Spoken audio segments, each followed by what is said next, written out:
महक और मोहन के घर काफी सालों बाद एक बेटी होती है। वो उसे देखकर काफी खुश रहते, उस बच्ची की छोटी सी छोटी चीजों का ख्याल रखते। अरे महक बेटा, चाहे लड़का हो या लड़की, इतनी आजादी नहीं देते, बच्चा बिगड़ जाता है। आपको पता ही क्या है सासू माँ, चुप रहिए। हम दोनों कमाते ही क्यों हैं? इन बच्चों के लिए ना। देखिए तो कैसे प्यारे प्यारे पैरों से चल रही है, कितनी प्यारी लग रही है। अब मैं क्या इसके पैर काट कर बेड पर बिठा दूं इसे? अरे मैंने ऐसा तो नहीं कहा, मेरे कहने का मतलब ये था कि बस करो ना माँ, क्या सारा दिन टोका चाकी करती रहती हो। अरे करने दो ना जो कर रही है। दोनों मियाँ बीवी अपने अपने काम में लग जाते हैं और सास मंदिर चली जाती है, लेकिन बेटी सौम्या घर में तेल का डिब्बा लेकर फैला देती है। घर को तो मैं पराठे की तरह सेक दूंगी। मैंने सारा तेल फैला दिया, अब मैं इसे सेक दूंगी। महक कमरे में आती है जहाँ सारे तरफ तेल ही तेल फैला हुआ होता है। अरे मोहन देखो तो, अपनी छोटी सी बच्ची की हरकत, पूरे घर में तेल फैला दिया। मोहन भी आकर हंसने लगता है। छोटी सी सौम्या को लगता ही नहीं कि उसने कोई गलत काम किया है, वो भी खुश हो जाती है। अब तो आए दिन वो कोई ना कोई नया नुकसान करती, कभी टूथपेस्ट गिरा देती तो कभी डिटर्जेंट। हालत ये थी कि घर का राशन किसी किसी महीने तो 2 बार भरना पड़ता। रोज ये कोई ना कोई नुकसान करके खड़ी होती है। अरे तो क्या हो गया माँ जी, बच्ची है, बच्चों वाले काम ही करेगी ना। आप बिना पता नहीं क्यों उसी के पीछे पड़ी होती हैं। धीरे धीरे सौम्या बड़ी होती है। एक दिन, माँ देखो दरवाजा खोलो, वो ऑनलाइन मैंने जीन्स मंगवाई थी, वो आई होगी। 3000 दे देना और पैकेट ले लेना। 3000? ऐसे कैसे जीन्स है बेटा, ये तो बहुत बड़ा अमाउंट है। माँ फालतू बात थोड़ा कम ही किया करो और जल्दी जाओ, वरना समझ लो खाना नहीं खाऊंगी मैं आज सारा दिन। सास वहीं खड़ी सब देख रही थी, लेकिन अब तो उन्होंने भी बोलना छोड़ दिया था। अब तो आए दिन सौम्या के खर्चे बढ़ते ही जा रहे थे, कभी महंगी ड्रेस तो कभी दोस्तों के साथ पार्टी।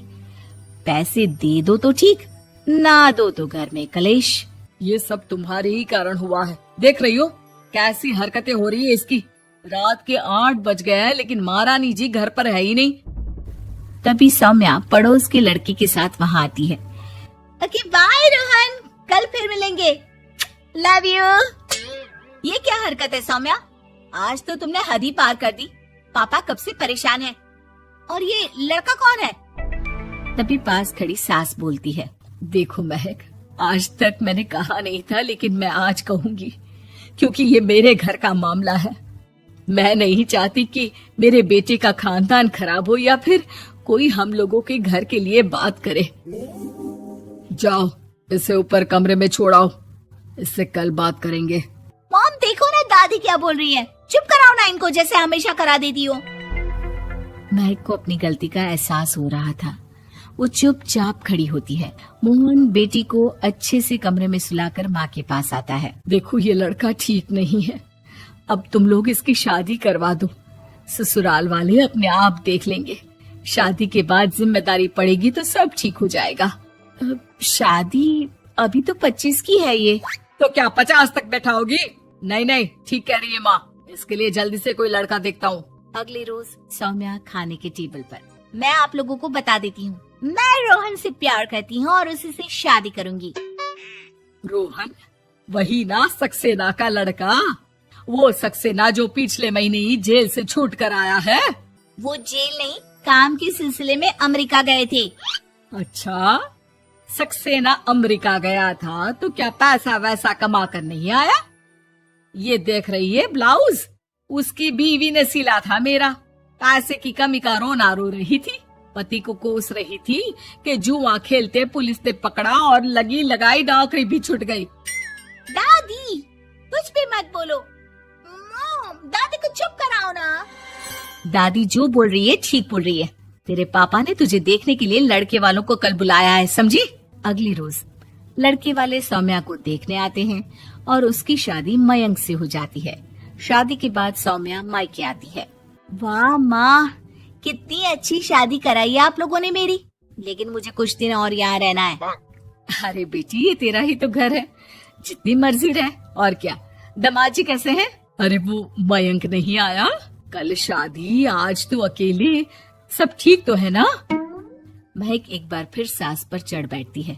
अब बस करिए ना माँ जी, अब तो ज्यादा ही हो रहा है।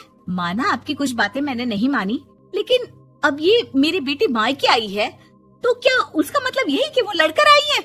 हाँ पीना।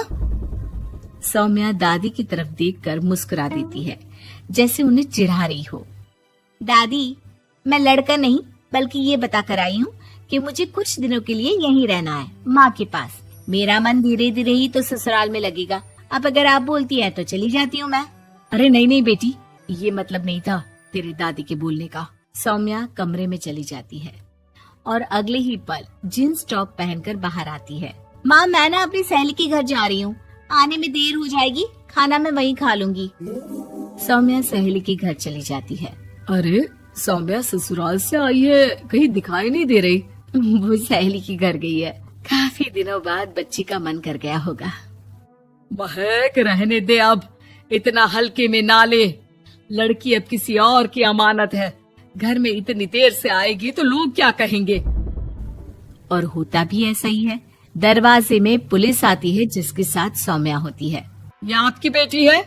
जी जी, लेकिन क्या हो गया? पापा, मैं और रीना घूम रहे थे तो रोहन वहाँ आ गया। उसने मेरे गहने खींचने की कोशिश की, जब मैंने नहीं दिया तो मुझे धक्का मारकर मेरे गहने ले लिए।